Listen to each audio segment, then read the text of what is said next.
This is a baseline for what I'm calling a goat fold.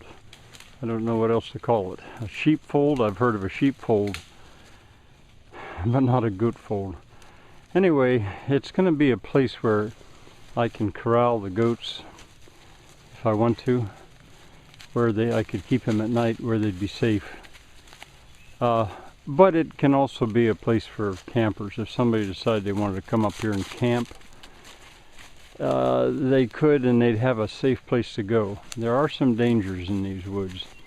Bears are not so dangerous normally here, but coyotes, raccoons, porcupines, sometimes rattlesnakes, not rarely. Anyway, the plan is to 4 little huts, 1 in each corner.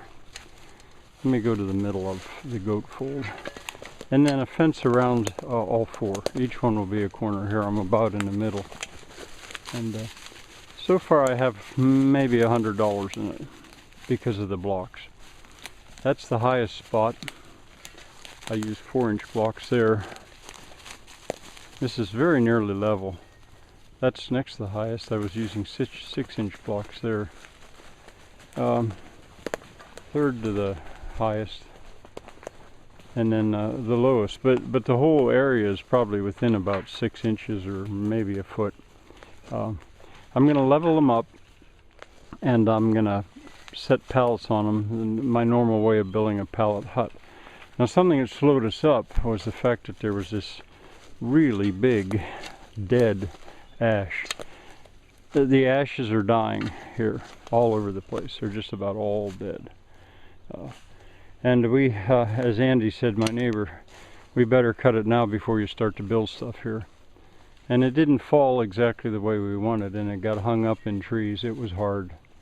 You can see where it got hung up in that tree, which made it more complicated and dangerous to cut up. But we got it, and it's open in the middle now, so I can go on with the work.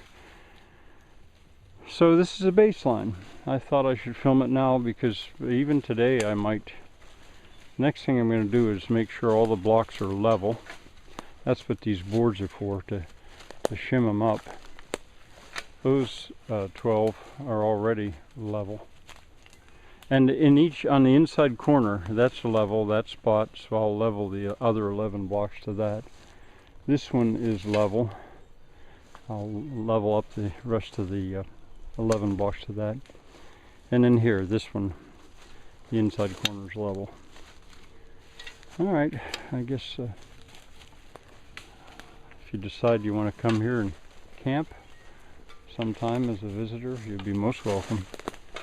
And you'll have a place in case of storm or wild animal or fear or whatever. You'll have, each one of these huts will ultimately be man size, 10.5 by 8.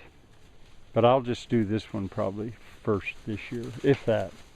And the other ones, you know, I don't. This is going to be like an Alp, it's called in Europe, where the goats, I think, in the winter, surely they'll be down there in my barns, partly to use their heat.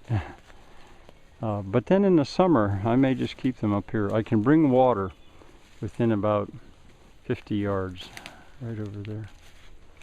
All right, I guess that's enough for a baseline. The whole Goatfold, sheepfold, you could look that up. You fold traditionally you folded your sheep at night. The whole thing is 40 foot by 37 foot.